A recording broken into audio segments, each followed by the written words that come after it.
Shalom Vracha. Alors, plusieurs d'entre vous sont au courant que ma chaîne YouTube a sauté. Donc, c'était à la suite donc de plusieurs réclamations portées par Torah Box. Donc, soi-disant, j'aurais enfreint donc les règles des droits d'auteur, etc. Donc, j'étais pas très content que j'ai repris certains extraits de leurs vidéos, mais bon, voilà, c'est passé, c'est passé. On va faire sans. Et comme on dit toujours, donc ce qui ne nous tue pas ne fait que nous rendre plus forts. On va donc tirer les leçons de cela et aller de l'avant sans aucun souci. Et donc on va continuer désormais sur cette nouvelle chaîne YouTube. Et donc j'espère que ceux qui étaient abonnés à la précédente vont se réabonner ici et partager donc massivement.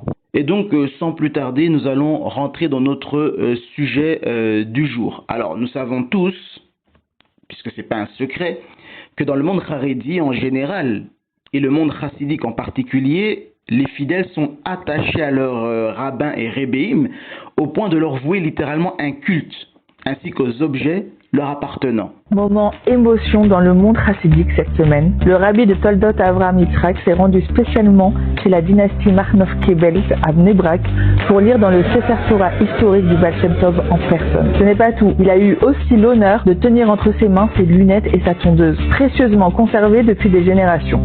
Et ce n'est pas un cas unique, c'est tout un phénomène dans le monde chassidique. Nous avons par exemple la pipe personnelle du Baal Shem Tov vendue récemment aux enchères pour la somme folle de $160 000. Le petit verre Alechaim du rabbi de Satmer, $28 000. Le sidour personnel du rabbi de Tosh, portant des marques d'usage évidentes, $32 240.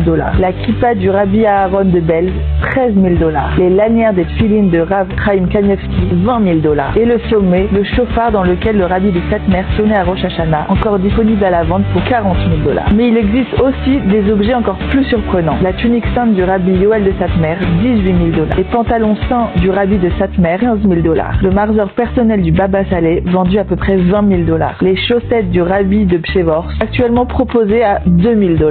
Et même la chemise personnelle de Baba Saleh, qu'il portait à même le corps, avec une marque près du cœur, vendue à $8 680.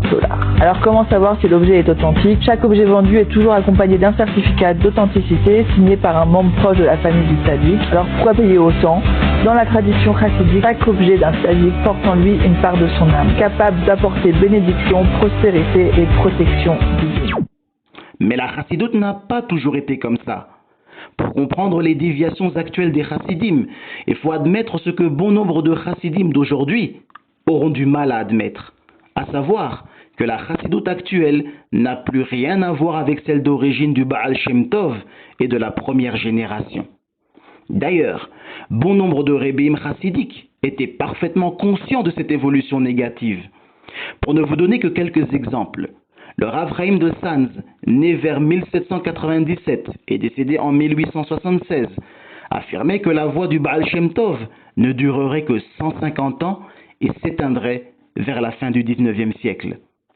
Le Rav Shelomo Zalman Schneerson de Kopusht, une branche du mouvement Chabad, dont j'avais parlé dans ma vidéo intitulée Chabad, l'école chassidique la plus fracturée du monde, déclarait que le mouvement ne durerait que 120 ans, jusqu'à sa mort. Le Rav Aaron Roth, né en 1894 et décédé en 1947, de la chassidoute Shomrei Emunim, affirmait que le chassidisme s'était égaré.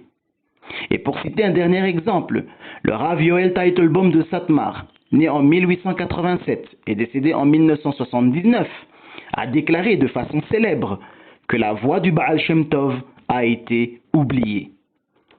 Quel est donc le changement majeur qui s'est opéré après le Baal Shem Tov et qui a façonné progressivement le chassidisme en un culte non pas de Hashem Yif'aleh, mais des rébéim? C'est ce dont nous allons parler tout de suite.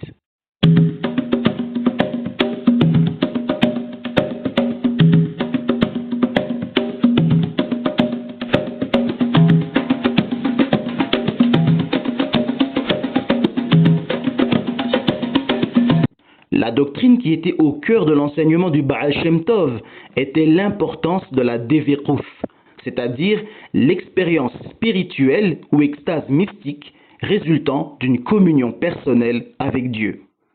On parle aussi d'union mystique. Cependant, en l'espace d'une génération environ, ce processus complexe et exigeant le bitul ayesh, c'est-à-dire l'annulation du soi, et la transformation du ani, l'ego, en aïn, le néant, devint trop difficile à maintenir de façon significative pour les disciples ordinaires.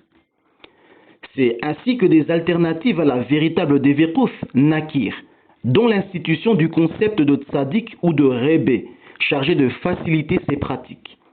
De cette idée naquit celle de s'attacher au tzaddik, qui devint un concept fondamental du chassidisme. Nous allons voir les changements successifs qui se sont opérés après le Baal Shem Tov pour arriver au culte rendu à la personne du rébé. Le successeur du Baal Shem Tov, le Rav Dov Ber de Mezerich, connu sous le nom de Maguid de Mezerich, décrit ainsi le processus de la Devekouf. Je cite, « Au niveau inférieur, l'individu oublie sa physicalité. Au niveau suivant, il n'entend plus ce qu'il dit.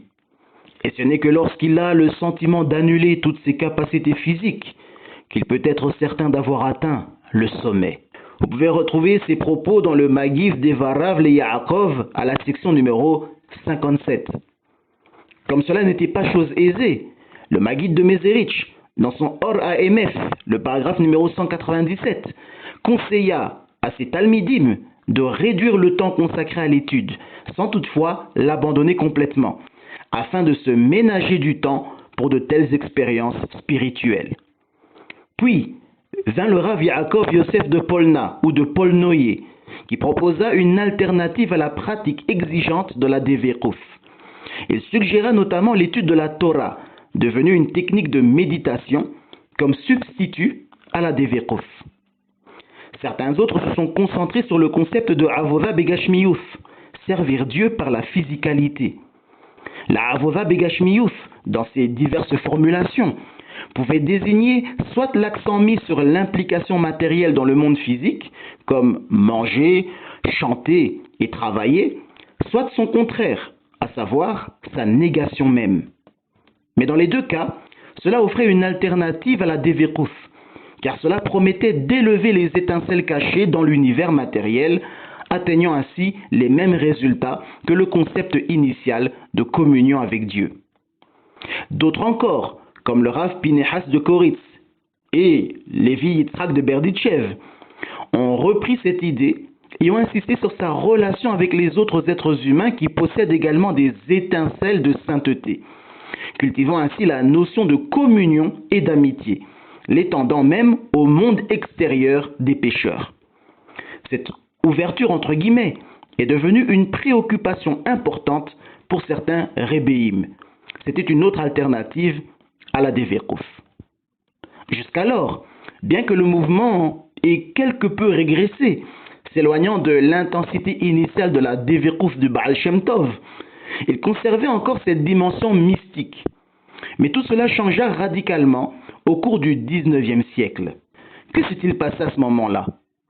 Eh bien, très simplement, le leadership chassidique cessa d'être mystique et charismatique pour devenir institutionnel et dynastique. Dès lors, les tzadikim n'étaient plus tenus d'être des mystiques, mais héritaient de leur position ou l'acquéraient en vertu d'autres qualités personnelles. Certaines des pratiques qui étaient régulièrement utilisées comme moyen d'atteindre l'expérience mystique ont subi alors un processus de ritualisation et ont été définies comme, entre guillemets, des coutumes chassidiques. Et comme nous l'avons rapporté plus tôt, de nombreux rébim chassidiques admettaient ce fait qu'une fois dépouillé de la définition et pratique originelle de la Devekouf, le chassidisme s'éloignait de l'enseignement du Baal Shem Tov, au point d'affirmer que le chassidisme originel n'aura pas duré plus de 150 ans. Le chassidisme que vous connaissez aujourd'hui n'est pas celui du Baal Shem Tov et n'est pas non plus de la Kabbalah. Le Baal Shem Tov est leur fondateur, mais rien de plus. Et la Kabbalah ne leur sert plus que de support théorique et intellectuel, mais plus de support pratique.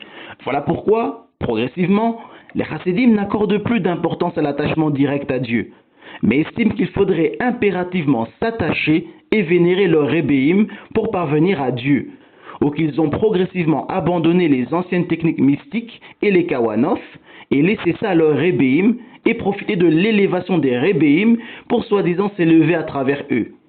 Et la conclusion inévitable de cette dépendance totale au Rébé est le fait d'entendre des Chabadnikim et Breslevers carrément attribuer leur vie, leur souffle, leur bénédiction, leur bien-être et leur salut au Rabbi de Lubavitch ou à Rabbi Nachman de Breslev et non à Dieu, à moins qu'ils prennent le Rébéim pour Dieu sans véritablement oser l'admettre.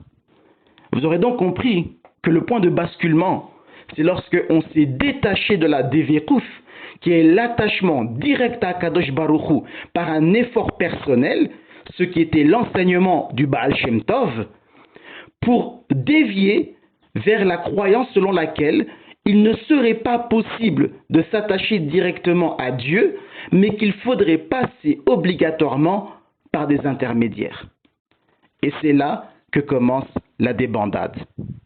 Puisse Hachem Yifa'ale nous sauver de leurs hérésies.